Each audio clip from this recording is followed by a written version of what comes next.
안녕하십니까. 이병기 선교사입니다. 조종사 출신 선교사가 전하는 예수님 이야기 5월 첫 번째 주일 말씀입니다. 오늘 말씀 나눌 내용의 제목은 하나님이 기대하시는 우리의 수준은 이렇게 정했고요. 성경 말씀은 사도 요한이 밤모섬의 유배 중에 보았던 마지막 때의 환상 중에서 일부분인데요.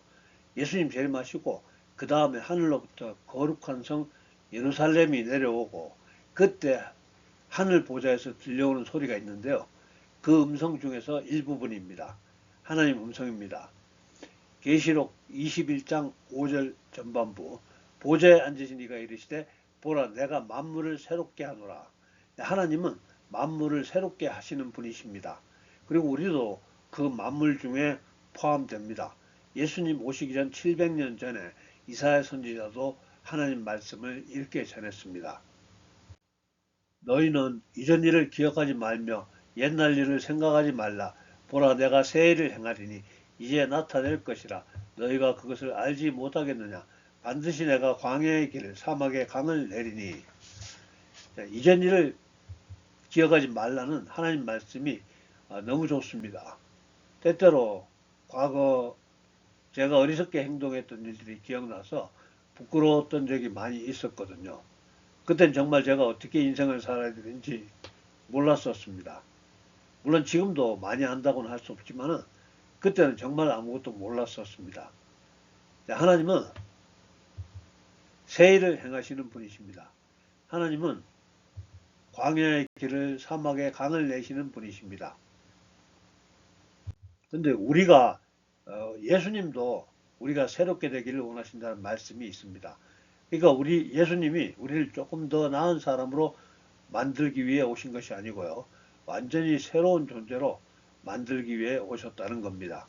고린도후서 5장 17절 그런즉 누구든지 그리스도 안에 있으면 새로운 피조물이라 이전 것은 지나갔으니 보라 새 것이 되었도다. 그렇다면 이제 제가 새로운 피조물이 되었을까요? 또 여러분은 새로운 피조물이 되었습니까? 새로운 피조물이 되었다고 자신 있게 말할 수 있는 분은 그리 많지 않을 것 같습니다. 1974년 미국에서 발생한 워터게이트 사건을 잠시 소개하겠습니다. 미국 대통령 선거 과정에서 상대 정당을 몰래 도청하려다가 들통난 사건이고요. 이 일로 당시 대통령이었던 리처드 닉슨까지 사임하게 된 아주 큰 사건입니다. 근데 사건 중심에 있었던 사람이 한 명 있습니다. 바로 닉슨 대통령의 최측근 대통령 특별 고문이었던 척 콜슨인데요.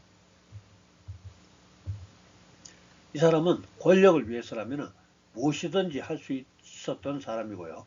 성공했고 영향력 있었고 누구도 부러워할 위치에 있었습니다. 근데 그가 어떻게 사건으로 감옥에 가게 되고요. 수감 중에 성경을 읽게 되고 깊이 회개하게 됩니다. 그리고 이런 고백을 합니다. 나는 단순히 법을 어긴 사람이 아니라 하나님 앞에 죄인이었다. 이 고백이 그의 인생을 바꾸는데요. 보통 이런 경우라면 다시 명예를 회복하려 하거나 다시 정치로 돌아가려 합니다. 콜슨은 다른 선택을 합니다. 그래서 시작한 것이 바로 교도소 선교단체에서 봉사하는 것이었습니다. 콜슨의 교도소 사역은 전 세계 수많은 재소자들을 변화시켰고요. 교도소 사역이 수십 개 국가로 확장되었고 그는 교도소 사역의 상징적인 인물이 되었습니다. 감옥에 갔던 사람이 감옥을 살리는 사람이 된 것입니다. 그러니까 콜슨은 감옥에서 인생이 끝난 것이 아니라 그때부터 진짜 인생이 시작되었습니다.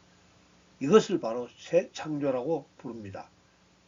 권력을 쫓던 사람이 영혼을 살리는 사람이 되는 겁니다. 사랑하는 성도 여러분, 이것이 바로 복음이 진짜로 시작하는 지점입니다. 하나님은 우리의 행동을 조금 고치시는 것보다 우리 존재를 새롭게 만드시는 분이기 때문입니다. 기독교 2000년 역사에서 아주 큰 영향력을 남긴 어거스틴은 젊은 시절 쾌락과 욕망 속에서 살던 사람이었습니다. 그때 그는 이렇게 기도했다고 합니다. 하나님, 저를 변화시켜 주세요.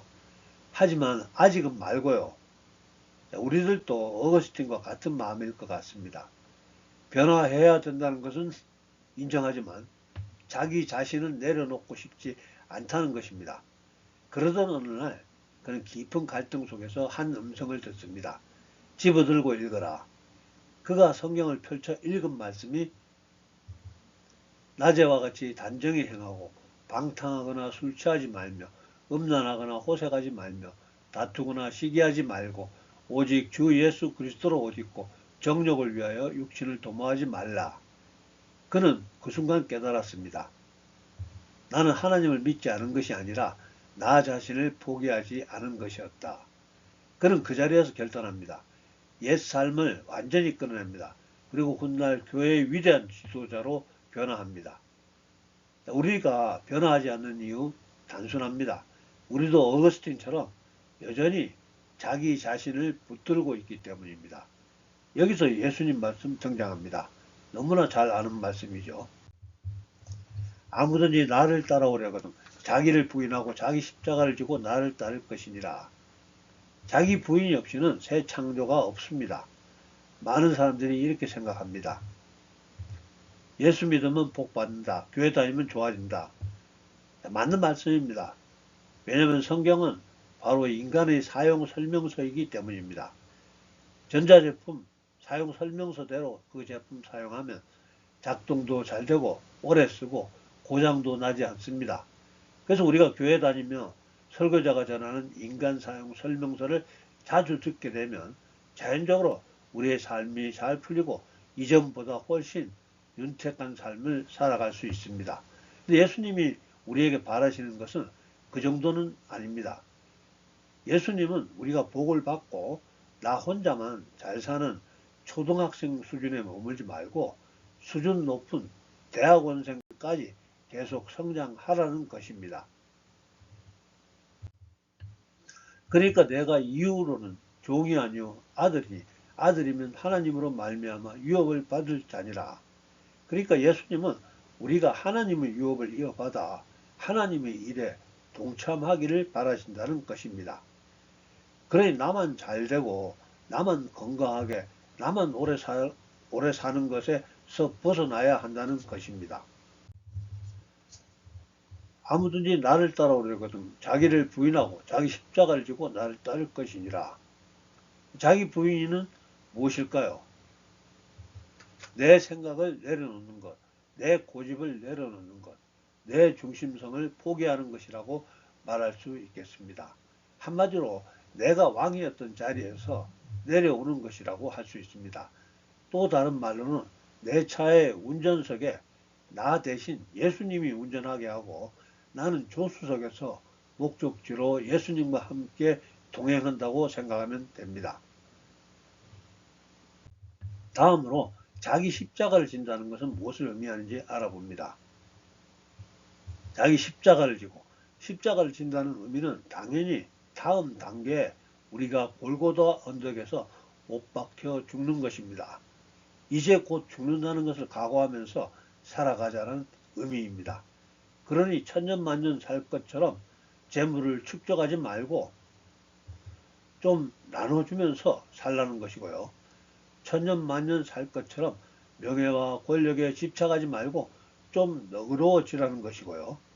이제 곧 예수님 만나야 한다는 것을 기억하면서 살라는 것입니다.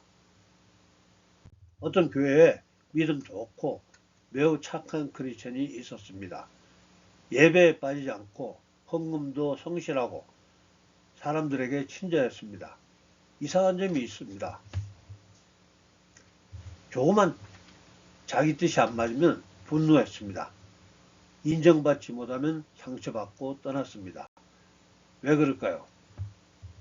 자아가 죽지 않았기 때문입니다. 겉모습은 신앙인이지만 속사람은 여전히 자기 중심이었던 것입니다. 변화는 행동이 아니라 자아의 죽음에서 시작됩니다. 하나님이 우리에게 원하시는 것은 개선보다는 죽음 후의 새 생명입니다. 사랑하는 성도 여러분, 하나님은 우리가 조금 고쳐지는 것보다 우리의 옛사람이 완전히 죽기를 바라십니다.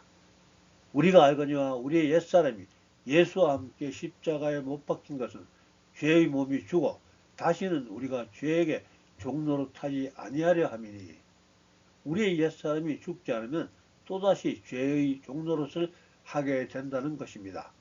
그리고 그 옛사람이 죽어야 하나님이 우리에게 새 생명을 주실 수 있다는 것입니다. 그래서 죽은 우리를 하나님이 새롭게 살리신다는 것입니다.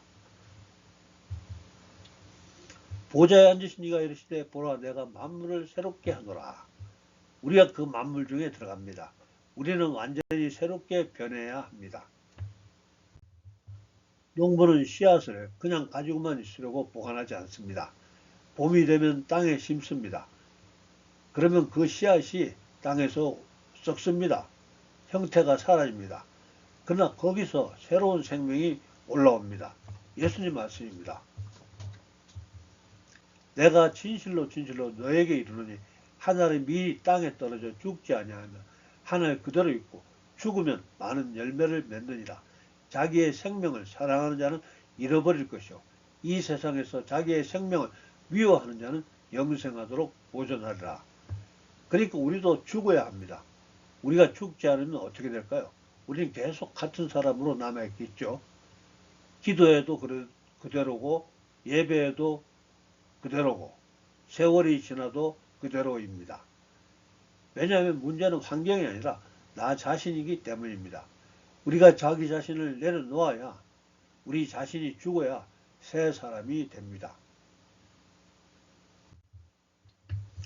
성경은 이렇게 말합니다. 디모데후서 1장에서 5절까지 너는 이것을 알라.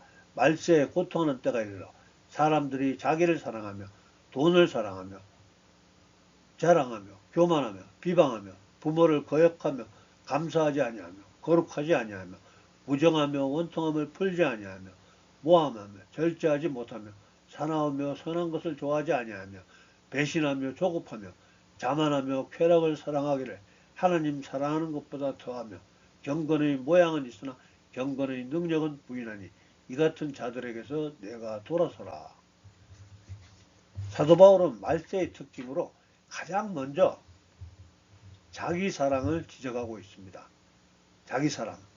사람들이 자기를 사랑하며 모든 문제가 자기 사랑이라는 이기적인 마음에서 드러납니다.